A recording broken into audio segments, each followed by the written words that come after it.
Alright. So now we have to go back to Dude's house. And he's going to tell us that these aren't good enough. Hey, bees. Come in. You two. Have you managed to gather materials I need? Yes, monsieur. The string and copper pot. Exactly as described. Here you go. That'll be 45 francs. What? What is this? A fancy kettle. It's made of copper, I suppose. What an odd choice.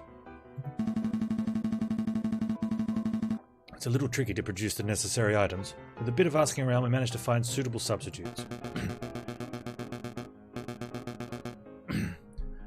There's a general store down the street that sells string and discounted copper pots and the like. I assumed you would have gone shopping there. Come on, game. We just got spied. Oh, no matter, no matter. Give me 1 minute and I'll finish assembling the device. Yeah, I'm having a great time with this piece. It's fun, you should play it.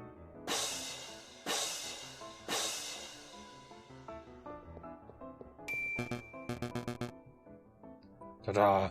I proudly present to you Gustave True's magnificent Explorer Extractor surgical device.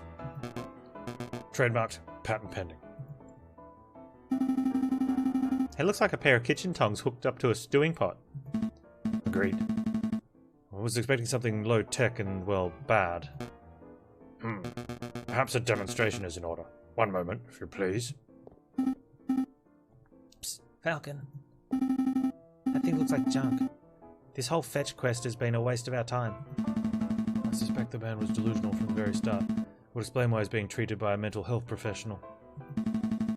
There's nothing to be done though. Let's just humour Gustave until we get an opportunity to leave. Cut our losses. What about my medical debt? Time for a demonstration. Get ready to have your stockings blown off, messieurs. So here we have a piece of regular meat. Imagine, if you will, that this is a soldier. Okay, that meat is a soldier. Oddly shaped and potentially tasty shoulder. And here we have a small piece of iron. Imagine, if you will, as a musket ball. Changed voice off in the middle of his sentence. So our soldier is wandering through the battlefield, not a care in the world, when all of a sudden, bam! The person has been shot, the musket ball has been embedded in the man's flesh.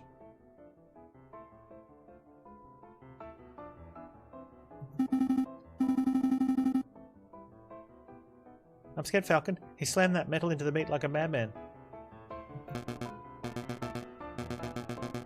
Quick, messieurs. You're a battlefield medic. The soldier is wounded, and you have precious little time. What do we do?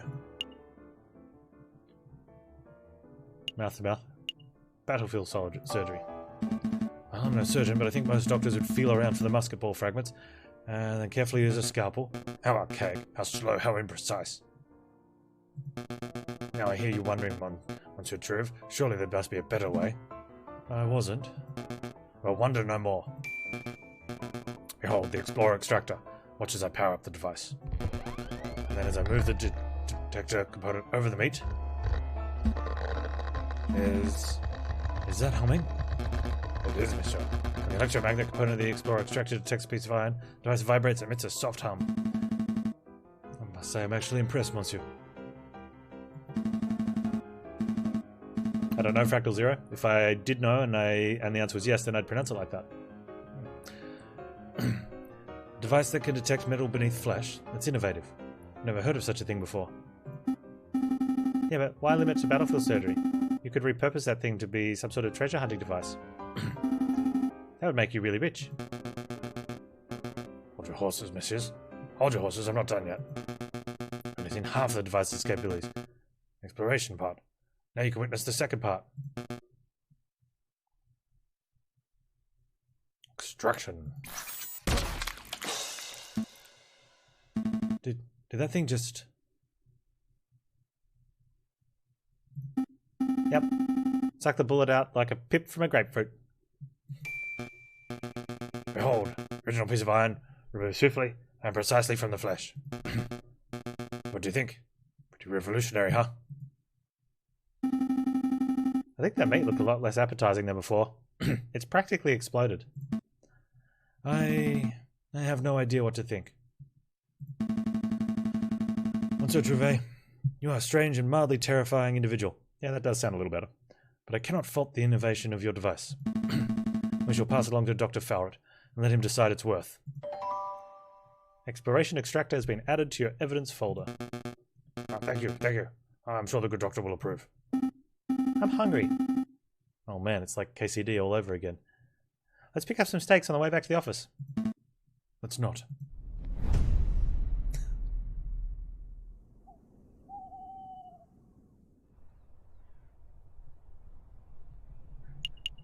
Okay, back to the hospital.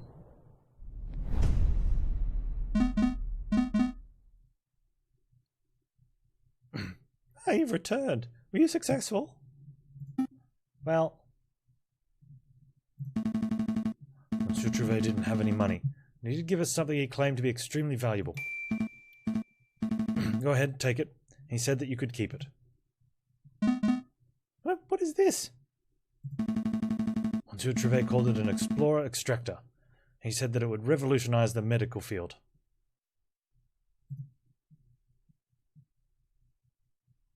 I don't quite understand how it works, but maybe I could demonstrate it. We have a piece of meat and a lump of metal. What's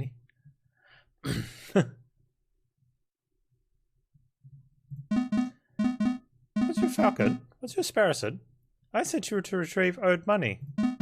Said you returned several days late with this, a child's toy.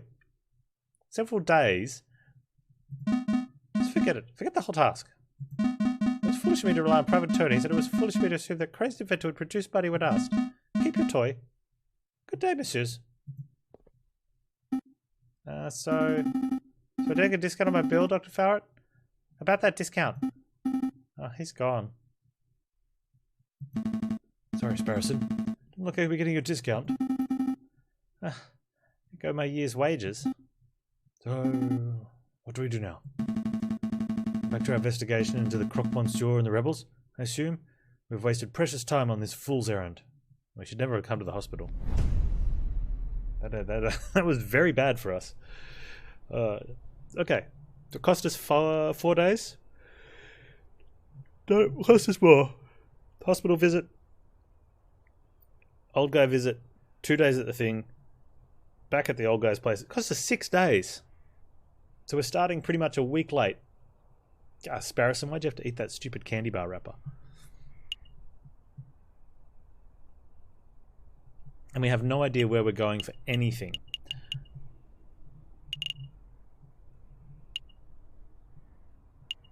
I think we should go to Le Canard Joyeux, see Madame Cornell, and speak to the riffraff up in the drinking room.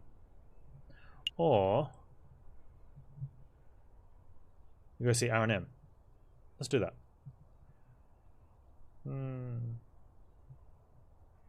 Yes.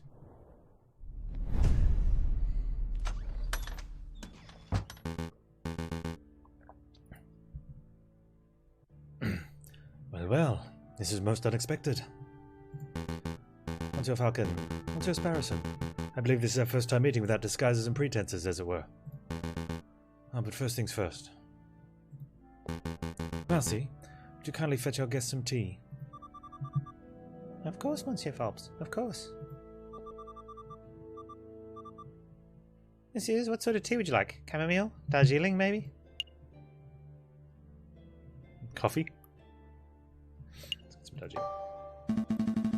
Actually, some Darjeeling would be divine. Thank you, Mousy. Sure, Darjeeling sounds good to me too. Okay, one pot of Darjeeling coming right up. Let's get down to business. What is it that you two came here for? We have a couple of questions.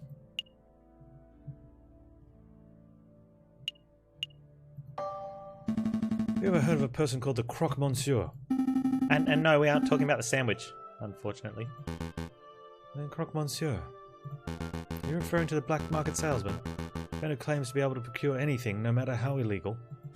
Yes, that's exactly like the person we're looking for. Do you know him? Me, personally? No, Monsieur. I just know of his vile reputation. I see. Do you have any idea how we can find him? Meeting the croque monsieur face to face is not easy.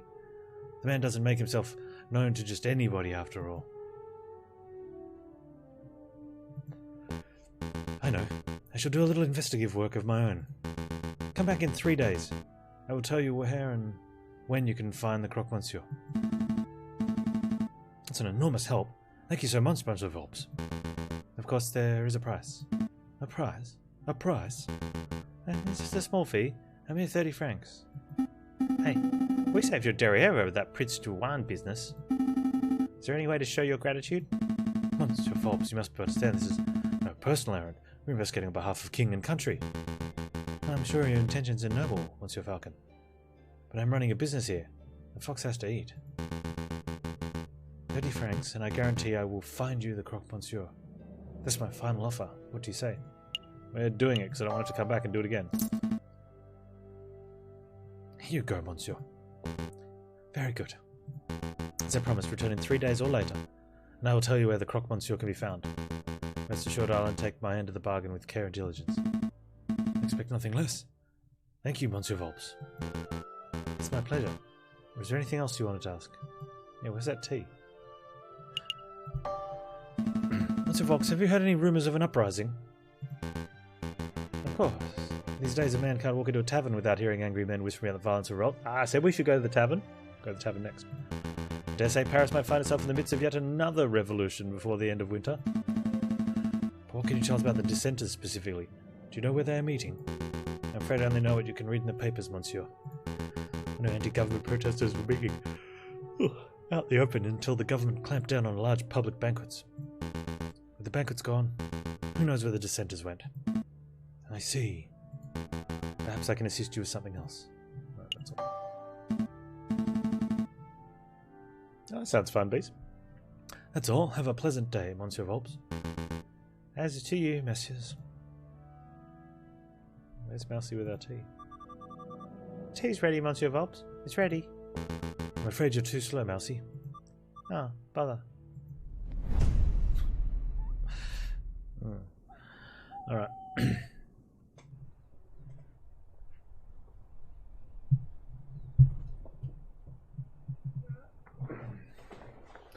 So what are we going to do? Oh, we're going to go to Le Canard Joyeux.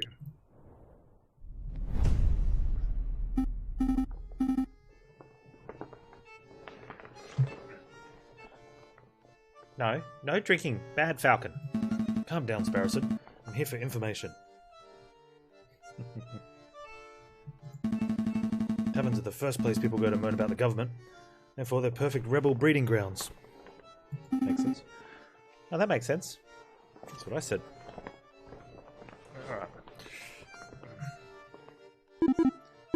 You two. What will it be today? Wine or beer? I'm afraid it's just questions for now, Madame Quinnell. We're looking for a man called the Croque Monsieur. Have you seen him? Oh, that name doesn't sound familiar at all. Okay, have you heard of any of your patrons bad-mouthing the government? Oh, of course, there's a tavern hunt. If people couldn't come here to grope and talk politics, where else could they go? That's true, but has anyone stood out? Oh. Just between you and me, the pair on the drinking floor have been acting very shifty. Now, I'm not saying they aren't rebels, but they're doing far too much talking and not enough drinking, if you know what I mean. I think I do. Thank you, madame. Let's see, where to go. We're in the drinking room.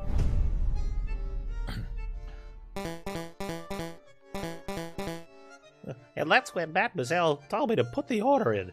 No idea where she's going to keep it, though. Oh, Pierre. You know she hates being called Mademoiselle. You're gonna get stuck with guard duty again. How right you are. The madame it is, then. Rock on. Wait, she ain't married, is she? So why do we have to call her madame? Why don't you ask her for yourself? No way, she would straight up eat me alive if I asked that directly. Squawk. Wait, hush up. Do you smell that? It smells like eavesdroppers. Can I help you, messieurs?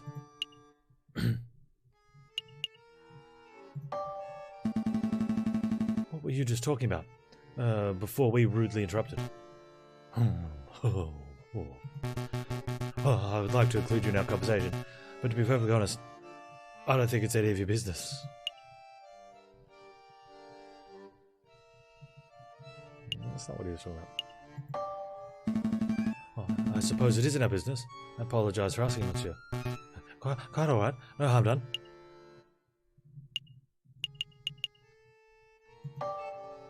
Monsieur, have you heard of a man called... Falcon, wait.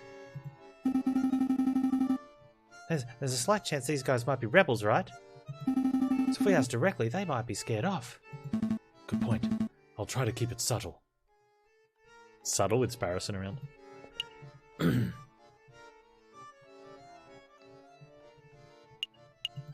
Butter him up first. Monsieur, where did you get that swanky hat?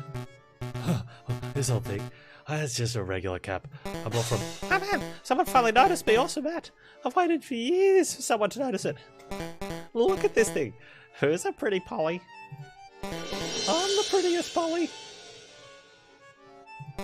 Anyways, I bought it from Mademoiselle in Lesbos. I think she has a shop called Rose Odds and Ends or some such. Fantastic. Thank you, monsieur. Nice, Falcon. Now you can buy a swanky hat too. But we're not close to uncovering the mystery of the croque monsieur. Alright. Monsieur, I see you are carrying a rifle. Evidently. Who manufactured it? Good question. See, most hunters here are carrying around old French Charlevilles. But this beauty is something special. See, it's American. From the Springfield Armory, model 1812. Percussion lock firing mechanism. An American musket, you say? That's certainly quite special. It must have been hard to procure. Oh, it's true. You can't buy guns of this quality from standard street sellers. But if you know the right people. Please, go on. Well. Okay. Listen carefully. You didn't hear it from me. But to meet the croque monsieur... Actually, it would be foolish for me to explain in public. It would be much easier if you just take this. Here, you take it. The Book of Judges. What is this, some sort of law book? Oh, the book's subject's not important. Just take it. Oh, I see. It's the Book of Judges from the Bible. Old Testament stories of God smiting people and stuff. I appreciate the gift, monsieur, but I'm not religious. No, nor am I. Then why are you... Come on, Falcon, wake up. Just take it, you idiot. Bible books are what we use to pass around code phrases, don't we? Code phrases? Here, please, I'm trying to be low-key. I can't do that if you're mouthing off with that big beak of yours. Oh, right you are. Not the prettiest Polly. Try to forget what my friend said. Just a little searching, and with the contents of that good book, you should be able to get what you desire. Is that a religious metaphor? No, but you are being very literal. Book of Judges has been added to our evidence folder. Oh, thank you for the gift, monsieur. To be honest, I have no idea how this is supposed to lead me to our gun salesman. Ah, I see. Well, I hear there is an excellent friar who performs Bible readings at Notre Dame Cathedral. But perhaps if you show the man your new book, he'll be able to find you a particularly spiritual passage. Are you sure that's not it isn't a religious metaphor? I feel like you're trying to convert me. I assure you I'm only as secular as they come, monsieur. Friar at Notre Dame Cathedral. Thank you, monsieur. I'll make a note. Was there something else you wanted? Thank you for your assistance, messieurs. That's nothing. Get out of here already. Squawk. You do seem like these fellas. You shouldn't get involved in this rebellion business. Just, do whatever you need to do with the croque monsieur and get out of Paris. That's what a smart person would do. I appreciate the advice, monsieur.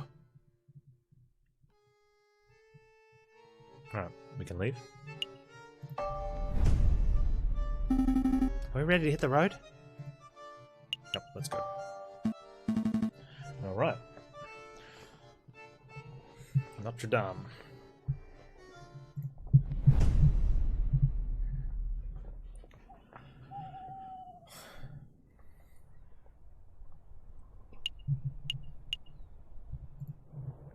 Maybe we didn't need to go hire Reynard.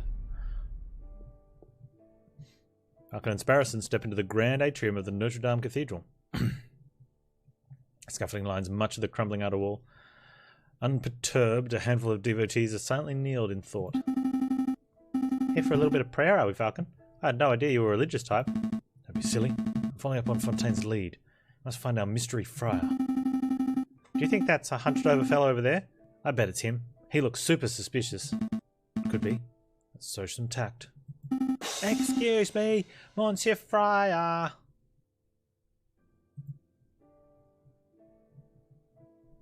Do you know what tact is, Sparrowson?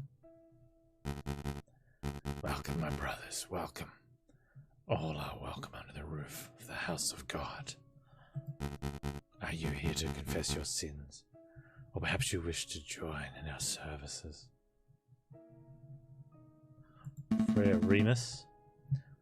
Actually, Friar, we're here because... Falcon! The friar! He looks eerily familiar. Now that you mention it, he does look a little like the guy who delivers our post, doesn't he? Oh my god, JJ. What? No, that's not who I meant. And how does he look anything like our postman? Am I going mad? Your friend appears to be upset. Don't mind him. He's just in a huff because he thinks you look like a judge we once met. Judge Romulus. I get that all the time. I'm his twin brother, you see. Oh, good. I'm not going mad. Friar, would you say you had a good relationship with Romulus? We were close. But as you may have heard, he got in trouble with the law recently. I haven't seen him in weeks. I see. I didn't mean to pry. It's no trouble. But tell me, why are you here, my brothers? All right. We have a couple of questions.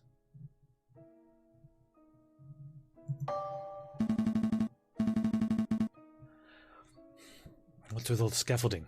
Is some sort of construction work going on? That's right. A little repair. A little renovation. It's no secret our cathedral has seen better days. Cult of Reason did a lot of damage back in the days of the Revolution. Now we're well on our way to restoring this holy place to its former glory. The Cult of Reason? The religion of Christianity?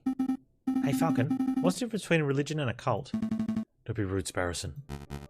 Ah, don't worry, my brother. I understand how it is. To a young person, all ideologies look like gobbledygook in different packaging, don't they? Pretty much. Sparrowson. And maybe you'll come learn the differences as you grow up. I promise some ideologies are worth following to the very end. Let's not talk anymore about cults and ideologies. Did you want anything else?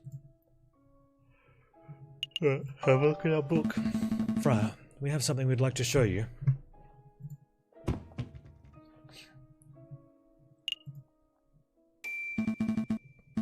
Would you look at this? We heard you could give special passage readings. Ah, I see. You have your own copy of the Book of Judges. I think you'll find chapter 15, verse 2. Yeah, it's not going to be 11. Or is it? Because that's a 1. No, either way. To be particularly enlightening. Let's see. Chapter 15, verse 11.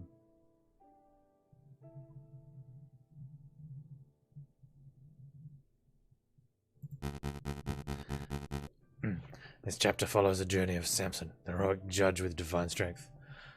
15:2. In this part of the scripture, Samson is confronted by the men who are angered by Samson's notion of justice. Please, could you read the passage? Okay. 3,000 men of Judah went on top of the rock of Etam. They said to Samson, "Knowest thou not the Philistines are rulers over us? What is this that thou hast done unto us?" And Samson said unto them, "As they did unto me, so have I done unto them." As they did unto me, so have I done unto them. A beautiful sentence, wouldn't you agree?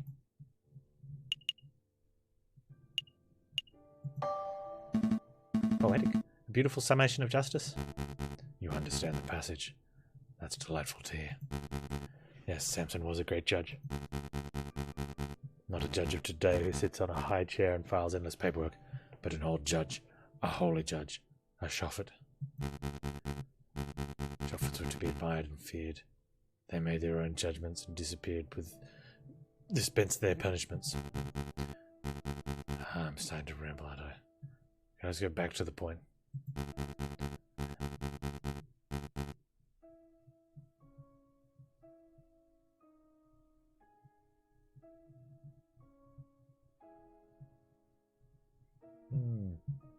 The keyword of the day is Tam. That's the name of the cave where Samson hid the rock of a Tam. I don't know how it's going to help us. We're going to have to go... A Tam. Got it. I'll make a note. It's like a backwards mate, but I'm confused. What do we do with this keyword? That is for you to learn on your own, my brothers. You appear to be intelligent. I'm sure that if you put your faith in the right people, you can uncover the truth. I'll see what we can do. Is there anything else I can help you with today? Perhaps you wish to make a confession.